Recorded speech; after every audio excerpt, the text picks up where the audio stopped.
welcome to the Sacred Series Reflection. My name is Elizabeth Oldfield, and we'll be looking back today on the 8 episodes of this series with a really fascinating range of guests. And I do this because when I'm in the moment, I'm having a conversation with someone, I'm so focused on listening deeply to them that I sometimes don't see the themes that are emerging in those conversations and indeed across the whole series. So I love really being able to sit down and think, right, what have we learned and what have we heard? And in terms of sacred values, we've heard people say things that come up a lot, these deep things that tend to get surfaced when you ask someone to reflect on what's sacred to them. Truth, Jonathan Haidt said. Kindness, curiosity, Greg Wise said. The singularity of each being, Clementine said. Life from Chris Packham. Solitude from Katherine May. Beauty from Freddie Sayers. And fairness twice from Elizabeth and Sunder. Someone asked me in a different podcast interview recently, what someone said to me as their sacred value that I thought was really original and insightful. And my response was, the point is the repetition. The point is to help us hear the things we have in common and the places that we diverge. That actually these deepest things, these truest things, maybe are not sexy or novel or original in that way. They stay, they are steady, and they're continually calling us, I think, if we want to live intentional lives, to stay loyal to them, to keep coming back to them, to keep recommitting to these values, these ways that we want to live, and not actually allow ourselves to get too distracted from them. And I also ask that question because it's generative. It's both for me, I'm curious, but I'm curious about everything about the person, and that's just way in. I ask it because it often feels like it allows a different kind of thinking in the guests, a different sort of reflection that they don't often get. They certainly don't usually get on your standard podcast. But I'm intrigued about this question, particularly at the moment, because we're going to take a break from it. Our next series, we are going to do a special one-off themed series around the book that I have coming out later this year, which is called Fully Alive. I make the sacred with Theos, but with one of my other hats on, I do writing around this theme of fully aliveness. We're going to bring those two things together in a sort of collab and see what emerges. And so I'll be asking people, what does fully aliveness mean for them? I will, of course, still be digging for their values because I don't know how not to do that. And also because, for me, fully aliveness is so connected to, are we living the kind of lives we hope to live? And importantly, are we becoming the kind of people we hoped we would become? Are we becoming the kind of people that we hope we will be when we die? When people stand up at our funeral and try to take 5 minutes to sum up our life, right? This incredibly stark, confronting question. Are we becoming the kind of person that we want someone to be able to talk about at our funeral? And what is sacred to you? What does fully aliveness mean to you? All of these are questions that are just trying to give us space to get to depth. But I wonder, when I come back after the next series and I'm again asking people what is sacred to you, whether it will feel like it's changed, whether it will feel like the quality of it has changed.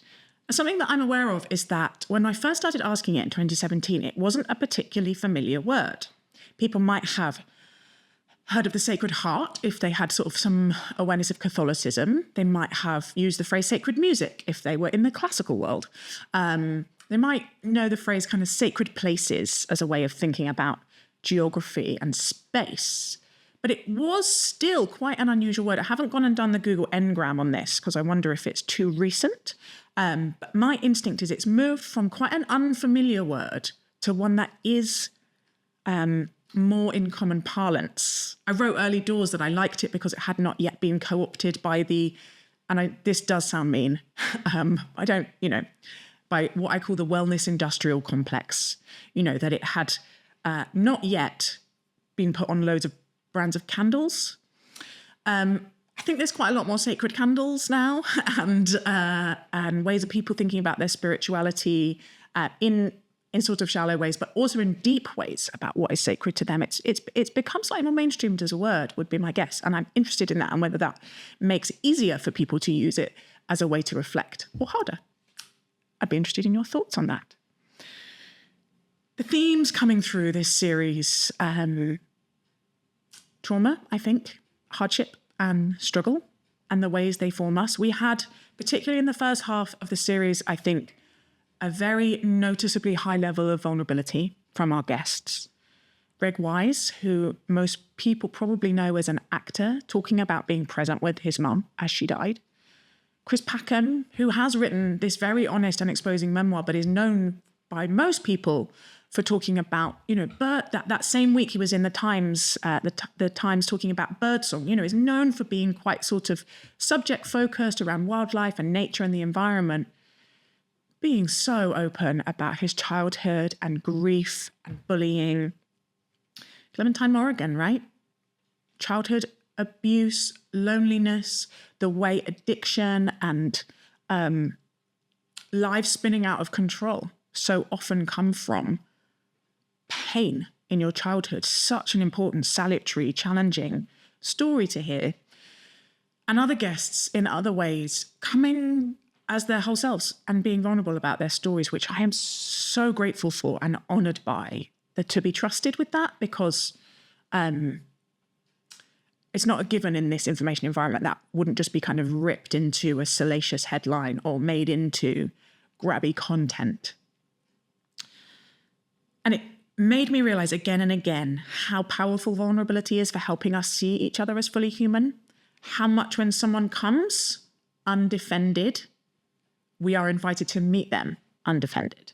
Whereas when someone comes defensive or even prickly or guarded or, scrappy, we meet that. We are hypersocial creatures. We are relational in our bones. We are made in the image of a Trinitarian God in the theological phrase. However you choose to describe this deep interconnection, this deep interrelatedness of us, we are continually responding to each other's cues. And vulnerability is one of those cues that helps settle us, right? Helps us stay curious and stay empathetic and see the person in front of us that we're trying to listen to or converse with or be on a team with. It gives our kind of perceptions time to allow themselves to become their fully complicated, precious, fragile, foolish human selves in their unapologetic particularity. Whereas when people come defended and defensive, we meet them as defended and defensive, right? There are these virtuous cycles of our ability to see each other as fully human. And there are these vicious cycles where we are kicked into fight or flight. The bits of our brain that are empathetic and curious shut down. The bits of our brain that are risk averse and looking for safety and for people like us kick in, and they're in control. And it makes me realize how much this project has changed me, how much the muscle, the spiritual practice of continually making myself start with that very vulnerable conversation about someone's childhood and then listen to them and their life story, and as much as they're willing to share, continually undercuts my tendency to be judgy and prejudiced and tribal and self-righteous. And to be clear, there is still a very large dollop of those things within my soul. But how much unconsciously, I think, my sacred value of relationships,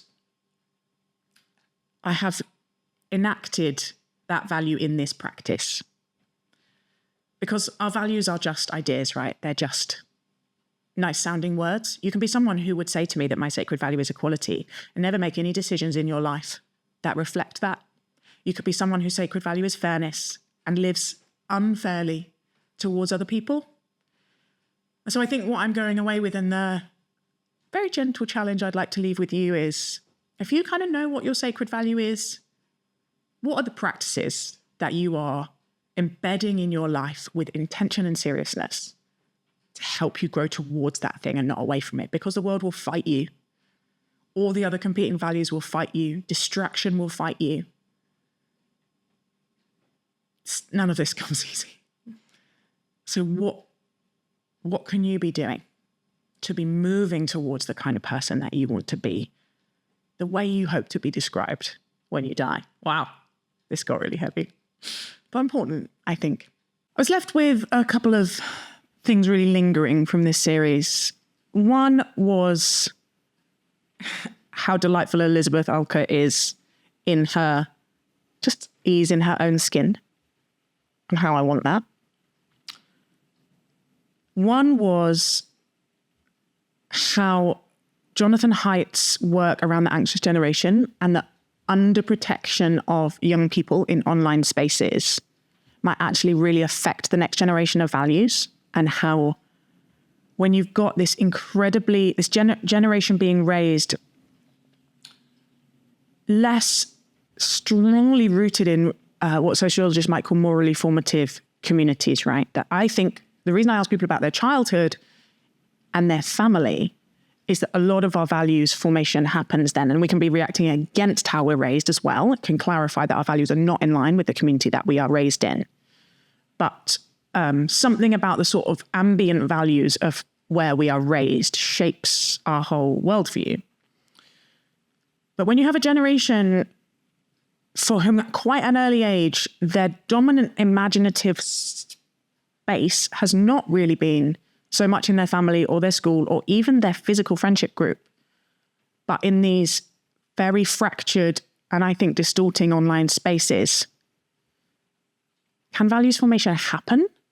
One of the arguments that Jonathan makes is that the reason these particular types of technology are so harmful for young people is that it's exactly in the window that where they're basically learning how to be a person, how they're learning to be in social settings, when they're learning to be part of a community.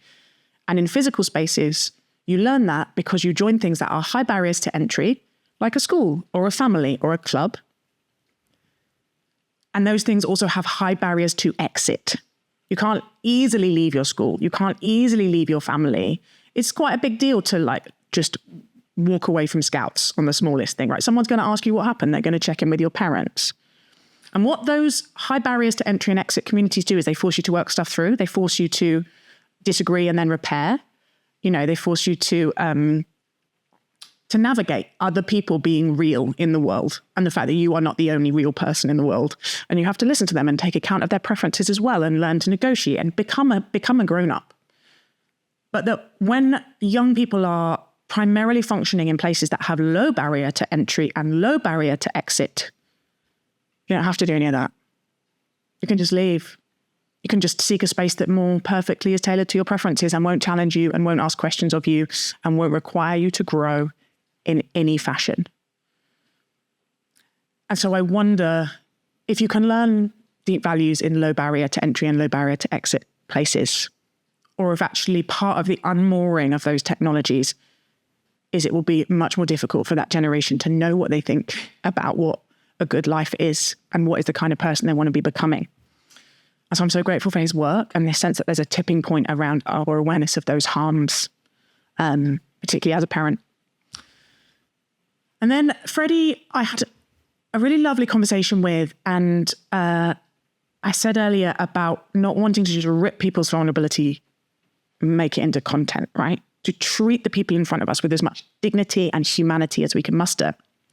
And as some of you know, The Sacred is on social media. We're on Instagram because we're continually trying to say, here's this quite nuanced, subtle project and get it in front of more listeners. But when you take a 60-second section out of someone's interview and make it into a reel on Instagram, which is a short video for those of you who are not on there, it can't help but be, decontextualized. Part of the context collapse that is one of the wider trends in our information environment. And I had a really interesting experience talking to Freddie because often someone will have come to a different decision for me and I can see how it's because they started from a different set of values. And I can sort of go, okay, I can see how you got there if you started there. I still don't agree with you, but it makes more sense to me now. When I asked Freddie about his different decision that he had reached for me on lockdowns, he said basically my exact values back to me. Interconnection, relationship, the need for human beings together, be together, how easy it is for us to fear each other when we're separated. And that was really interesting, right? That was very challenging to realize someone can reach a different decision from the same values, and how again and again, this kind of ability to see myself as an oracle, reaching perfect decisions, with full knowledge, collapses. It forces epistemic humility out of me, which all the great wisdom past call us to, right? Humility. Do not think too highly of yourself. Do not believe that you are the one that knows the answers, because the likelihood is that you don't. But anyway, we took a piece out of Freddie's interview and put it on Instagram. And it was that quite grabby piece about, because he was on and wanted to talk about it. He said, let me give you my killer stat, which we went away and checked and is from the ONS and is a credible statistic. And the comments on it were, as expected, a lot of people raising concerns who had maybe been bereaved in the pandemic, who had been clinically vulnerable, who responded as if Freddie had said, I didn't care if anyone died. I didn't care if old people died. It reminded me of one of those situations where someone might be trying to express a really sensitive pro-choice position and someone says, you just want to kill babies.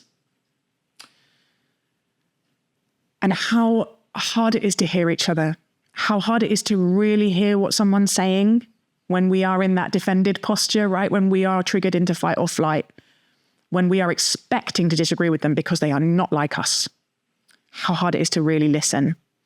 And I have, a lot of understanding for why that happens and how it happens. And some of those responses were really valid, right? They were really challenging and right. And actually everyone was polite. And I was really grateful for that. But yes, how you take this longer form of listening and put it in spaces designed to collapse the context and just give you the grabbiest piece. We're working out. I don't know if we're always getting it right. I'd be really interested in your thoughts on that as well. Thank you so much for listening to today's episode and this whole series of The Sacred. If you've managed to, and no shame if you haven't, for your first one, great. We're really, really glad you're here. We are going to be taking a break over the summer and we will be back, not over the summer, not the whole summer. We'll be taking a little break. We'll be back a bit later in the spring. And I really enjoy having you in conversation with me. So please do get in touch, social media, email, however you can find a way, carrier pigeon, it's all good. But until then, we'll speak to you next time.